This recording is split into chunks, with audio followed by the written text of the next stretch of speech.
see on your programme, representatives now from many faiths in our community will read a brief reflection from their holy books.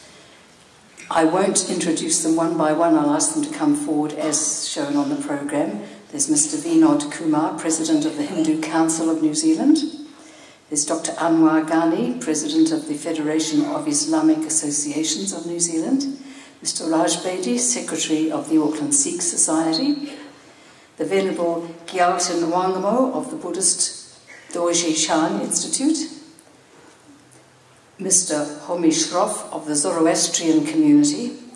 And we have, sadly, an apology from Mr. Evgeny Orlov, who was to convey and certainly sends in his absence the greetings and best wishes from the Auckland Jewish community. So I'd ask you just to come forward in turn as shown on the programme. Thank you. Jai Shri Krishna, respected guests, brothers and sisters. Our Holy Scriptures describes love in a lot of ways and in different verses.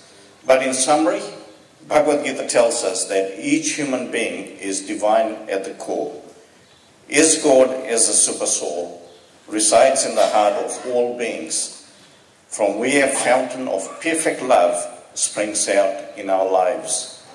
Hence, one of the verses says, the Supreme God dwells in the hearts of all beings. Along these verses came a lot of quotes. One of them from Mother Teresa said, there is more hunger for love and appreciation in this world than for bread. Gautam Buddha said, you yourself, as much as anybody else in the entire universe, deserve your love and affection. Love has nothing to do with what you are expecting to get. It's what you are expected to give, which is everything. For peace, we need to be able to tolerate. The best thing I can do is give you a perfect example.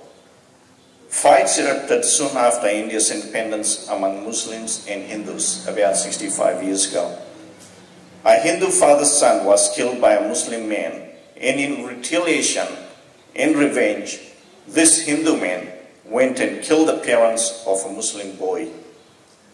He then came to Mahatma Gandhiji and told Gandhiji of this.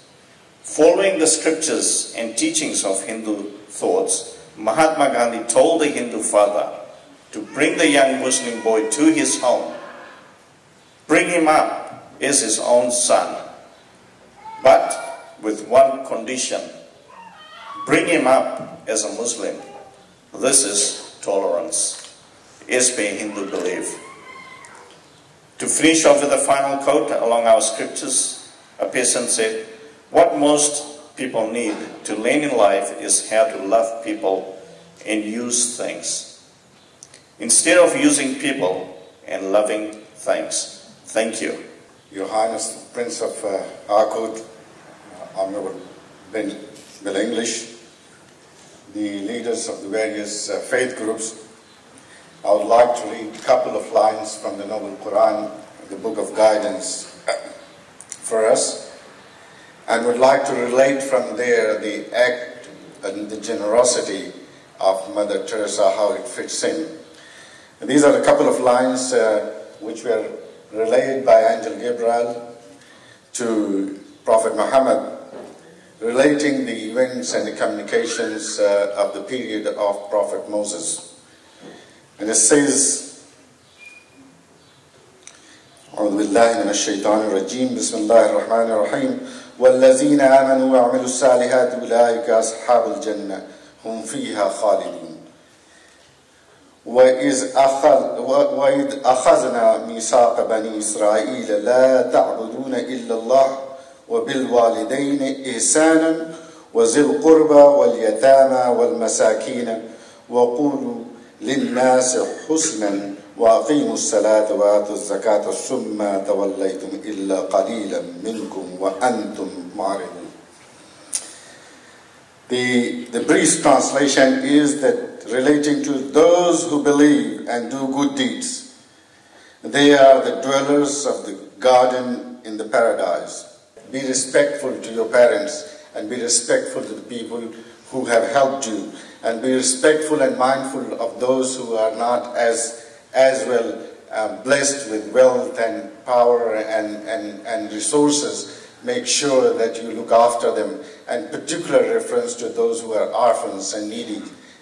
For them, that you need to really devote your time and look after them. So the work which Mother Teresa did fitted in very well in that context, that what we did. So as a person of Islamic faith, of the Muslim, on behalf of the Muslim community, we realize and sympathize and see that how relevant the work which she did for the humanity, without really looking at that what their faith and the belief was. And I think in today's context, and particularly in New Zealand, we really need to really take that spirit and work to make sure that we do look after each other. We also make sure that the people of faith are working together for the greater cause of the humanity. And it is so important that we take what the religion gives us, a moral code for us to lead our lives, so that we can be successful both in this world and also in the world hereafter. Thank you very much. Revered Bishop Patrick Dunn, our guest of honor for today, His Highness Prince of Arcot, Nawab Muhammad Abdul Ali and his wife Saida Ali, Honorable Bill English, Deputy Prime Minister of New Zealand, Deputy High Commissioner of India, His Excellency Sanjay Verma, Honorable Members of Parliament, dignitaries, guests, volunteers and youth. What a coincidence today. I am privileged to share this day today with you all, because today we are celebrating the birthday of a Saint Api, who was born 544 years ago in the state of Punjab. Nanak, the founder of Sikhism, the one who spread the message of universal brotherhood, love and peace at that point of time. And being a Sikh, I congratulate you all on this holy day. Guru Purab di lakh lakh vadai. And today we as Sikhs, we acknowledge and endorse the jobs which are done by Mother Teresa during her lifetime for the people who needed her the most.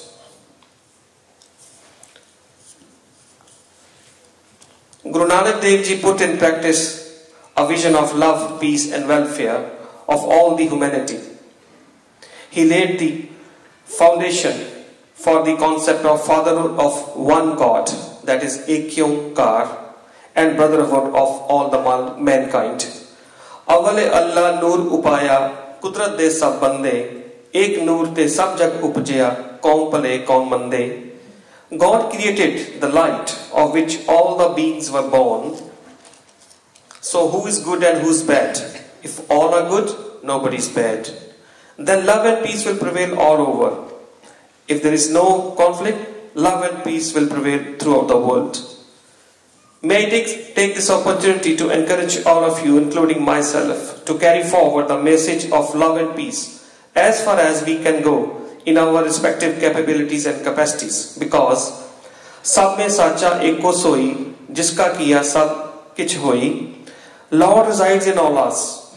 By his making, everything is made. Thank you so much. You have a wonderful day. Good afternoon. I'd like to share with you 3 Buddhist quotations that I find very inspiring. First, from His Holiness the Dalai Lama.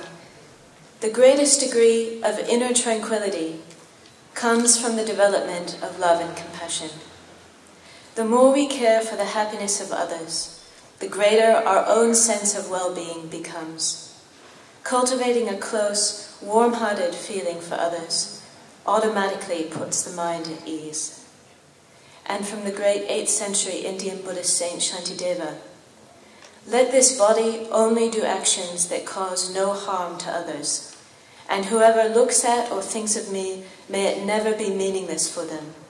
May I become a guide for those who are guideless, a leader for those who are entering the path, a ship, a boat, and a bridge for all who wish to cross over water.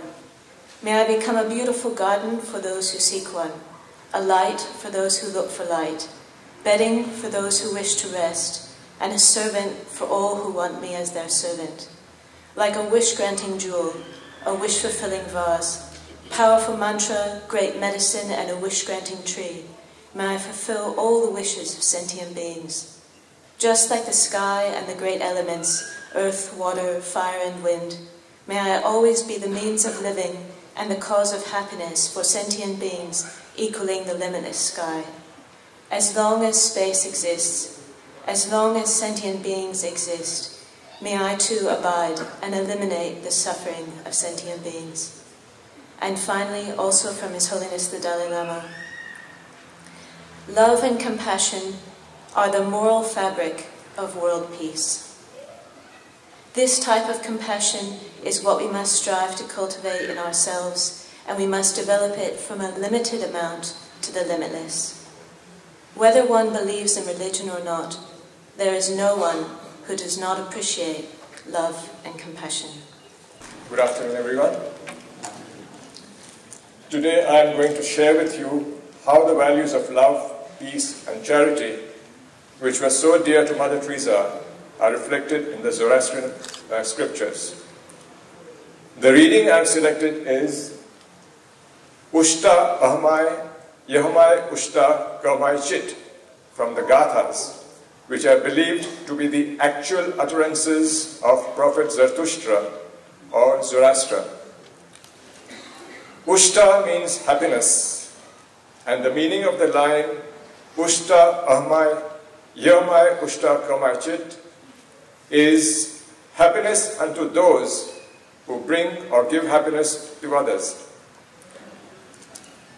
The goal of life, according to Zoroastrianism, is to achieve Ushta, to be able to wear that perpetual smile which you see on Mother Teresa's face. Achieving Ushta requires living a life of goodness towards all. One cannot achieve Ushta by isolating oneself from others or being self-centered.